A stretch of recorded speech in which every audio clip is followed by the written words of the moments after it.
نو عباداتو کې اهم عبادت هغه مونځ دی او مونځ به مسلمان نه پرېږدي بلا عذر. تاسو ته پته ده او دا ولی یعنی مونځ په عباداتو کې هغه اهم عبادت دی چې بعضې وخت سړی کم خلک دا قرآن وی او د قرآن په معنا باندې لږ ډیر پیږي، په مقصد باندې لږ ډیر پیږي، ده ته پته لګي چې د دې مونځ په اسلام کې او په ایمان کې څومره لوی اهمیت دی.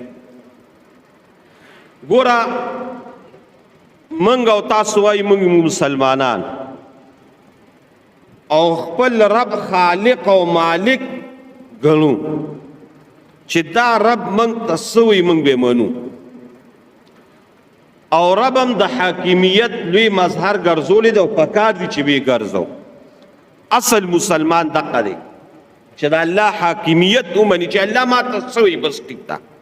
دا سړی په دنیا کې هم کامیاب دی او په آخرت کې. نو اوس د دې مسلمانۍ د اظهار دپاره چې او ته په حقیقت کې مسلمان یې، بعضې عبادات الله فرض کړي دي. په هغې عباداتو کې یو هم عبادت هغه د مونځ دی او اهموالی ځکه ویم اهم عبادت دی. اهموالی د دې د وجې یم چې ما تا ته وي د الله د طرف ته یو ظلم حکم موږ دپاره کافي دی چې الله وی دا کوه او دا مه کوه، بس یو ظلم کافي دی. خو تاسو قرآن شریف راواړوه، کوم ملګري چې زما قرآن وی هغوی ته دا پته لګي.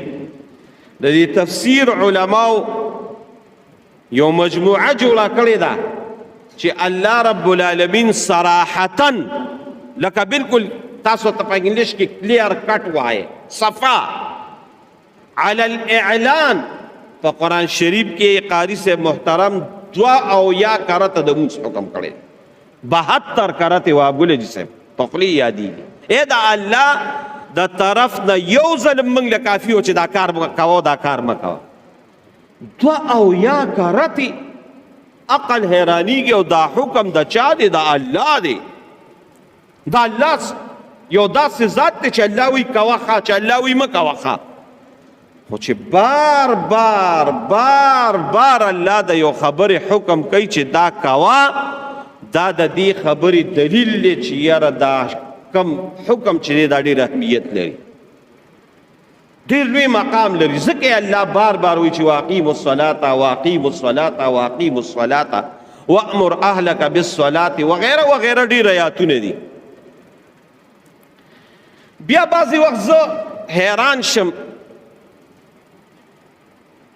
چې بعضې احکامات دي هغه خو ته کې، خو بعضې احکام داسې وي چې حکم وي چې هغه عذر راشي، نو هغه عذر کې هغه حکم بیا معطل شي.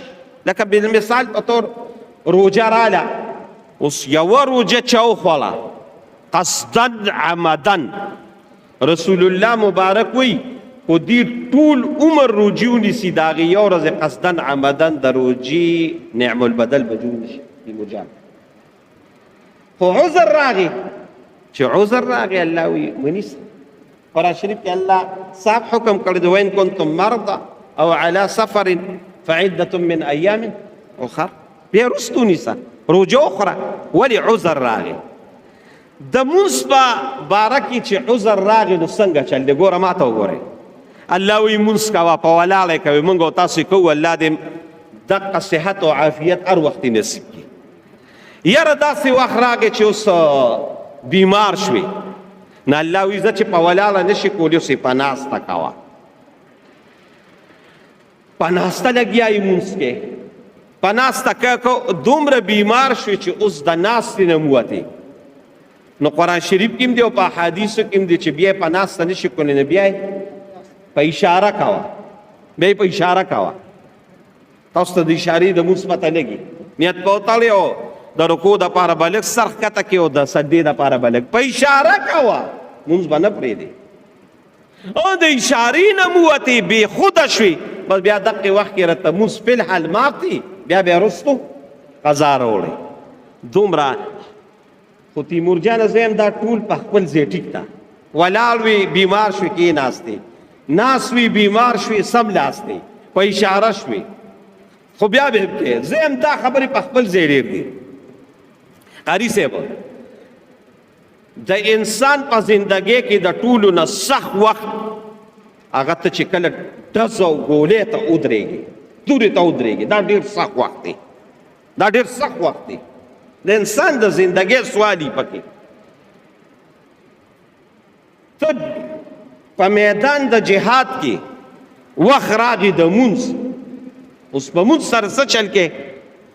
نو دا نه په فقهي کتابونو کې دا راغلی ده، نه دا د امامانو په کتابونو کې راغلی ده، حتی د ټولو نه لوی شان او مقام هغه موږ دپاره احادیث دي. دا خبره حدیثو کې نه ده بلکې دا په نص د قرآن دا خبره ثابته ده چې په میدان د جهاد کې د باندې مونځ راغی او ته دشمن سره جنګېږي. پوره طریقه الله رب العالمین په قرآن شریف کې د هغې د جهاد د مونځ بیان کړی.